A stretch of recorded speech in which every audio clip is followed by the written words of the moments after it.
Happy new year ആയിക്കൊണ്ട് പ്രഭാതം പൊട്ടി വിടുമ്പോൾ നമുക്ക് ഒരു നാരങ്ങ പറിക്കാം. വലിയൊരു നാരകമാണ് ഗൈസ്. അതുകൊണ്ട് തന്നെ ആകെ ഒരെണ്ണം ഉണ്ടായിട്ടുള്ളൂ. ഫലപുഷ്ടമായ നാരകമാണ്. പുറമെ കാണാനൊക്കെ നല്ല ലുക്കാണ്.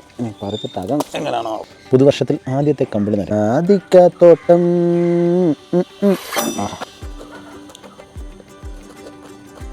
വാവ്, ഇങ്ങനെ പൊളിച്ചു പൊളിച്ചെടുക്കുകയാണ്.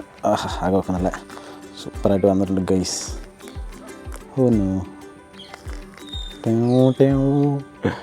അഴുക്കാണല്ലോ. പുതിയ വർഷം തന്നെ നമ്മൾ പറ്റിക്കപ്പെടുകയാണ് ഗൈസ്. അപ്പോൾ ചെറിയ കേടൊക്കെ ഉണ്ട്. ന്യൂ ഇയറിലൊരു കിരീടം കിട്ടി.